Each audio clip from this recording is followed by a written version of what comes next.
Dragster Mania 2 n'est pas une compétition comme les autres. C'est une ambiance où chacun se sent complice de l'autre, où tous attendent, moment sublime, cette vibration qui, durant quelques secondes, envahira la foule. 20 000 spectateurs à Montlhéry. Après-guerre, aux États-Unis, sur les bases aériennes, on avait trop de matériel, trop de carburant, trop de temps. On ne savait qu'en faire. On inventa donc les dragsters, les machines à casser le temps.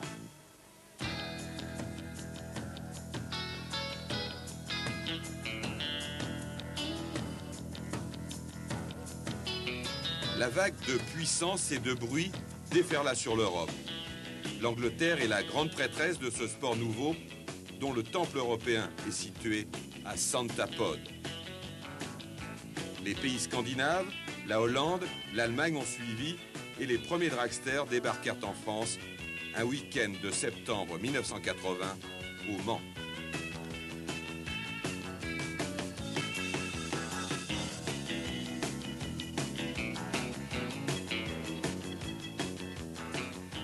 Dragster Mania, c'est l'occasion de voir, entendre, sentir, ressentir cette pulsion démoniaque qui ne dure que quelques secondes et que les initiés appellent un run.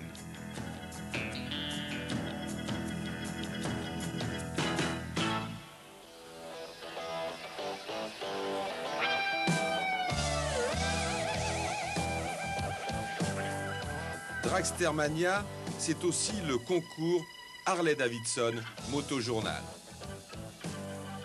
Concours tout à fait logique, les premiers drag motos étaient des Harley-Davidson. Ces Harley transformés en chopper qui ont fait rêver tous les spectateurs. Souvenez-vous d'Easy Rider.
Le vainqueur, le voici.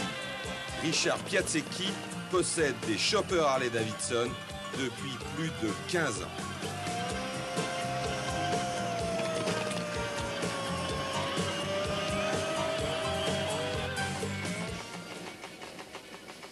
Et passons aux choses sérieuses.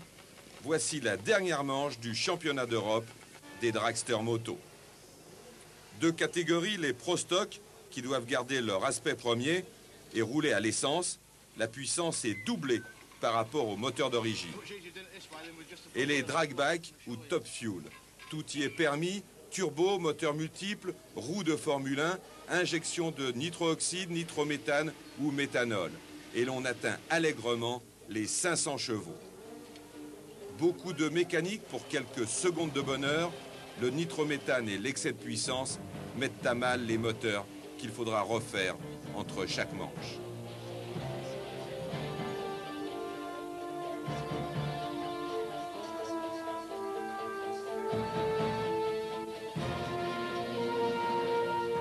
Mais les dragsters, ce sont aussi ces véhicules à 4 roues qui vaguement ressemblent à des voitures.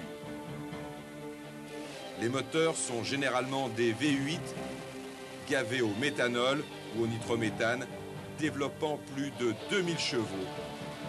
Du délire.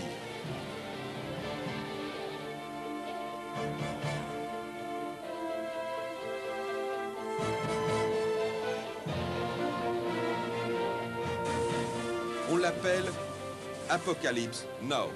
C'est le rocket car du français Bob Filler, propulsé tout simplement par le moteur du module lunaire d'une fusée Apollo.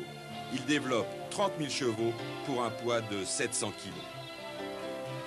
Dany Dieudonné serait une mère de famille comme les autres si elle n'avait cette passion du dragster avec 2 moteurs 4 cylindres 1300 cm3 Kawasaki. Ils sont assis. Pour eux, le sang passera brutalement vers l'arrière du corps durant 2 à 3 secondes. Ils arrêteront de respirer et leur cœur cessera de battre.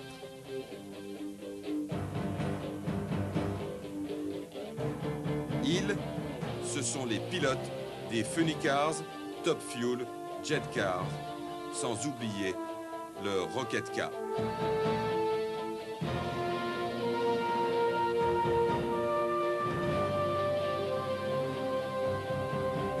Ils ont encore un peu plus fait reculer les limites du temps.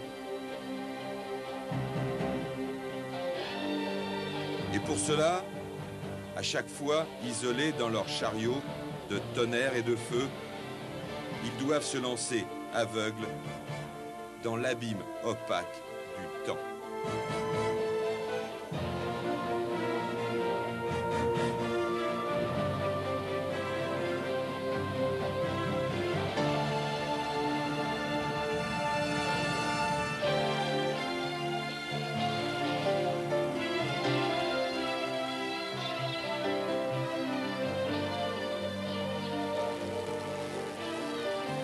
Spectateurs, ce n'est que bruit, vibration, picotement des yeux dû au nitrométhane. Mais pour eux, c'est la peur. La peur du vide, la peur du noir, la peur de l'échec.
Les 2000 chevaux de Peter Antès ou de Steve Reed ne suffisent plus.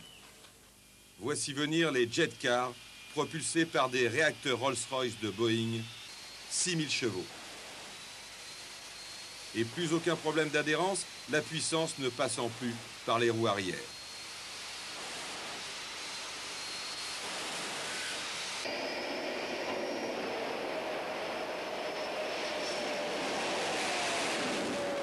« 4 secondes sur 200 mètres.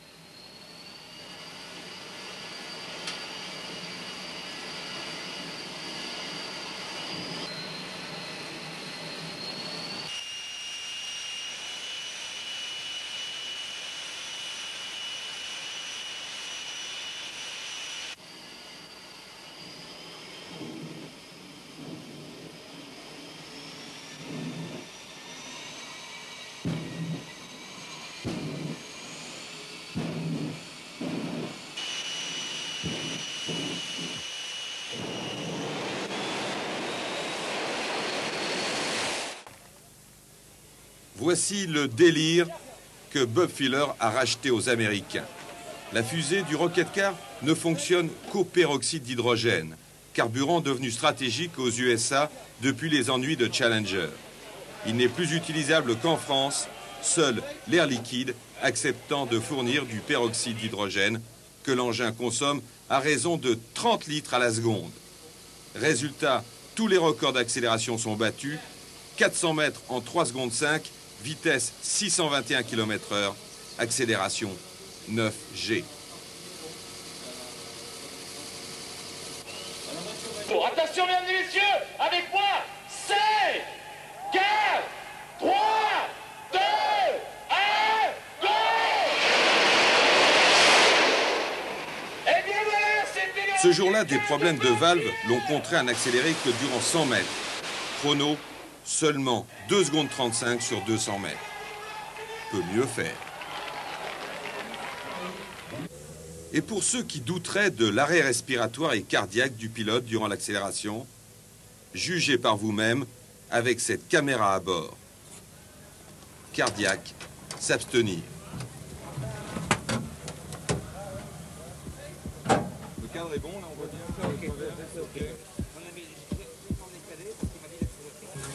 Les parachutes, c'est bon? Je vérifie si les rivets sont bien mis sur les parachutes. Allez, c'est bon.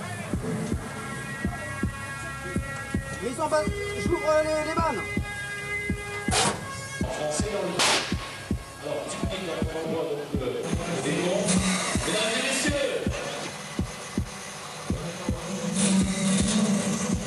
Compte à rebours.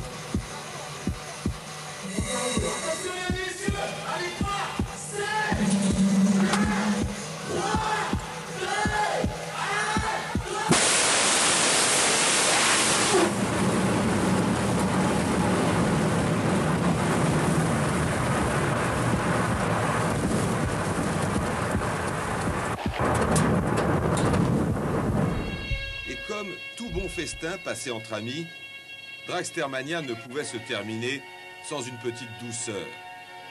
Voici donc la pièce montée, le summum, le délire.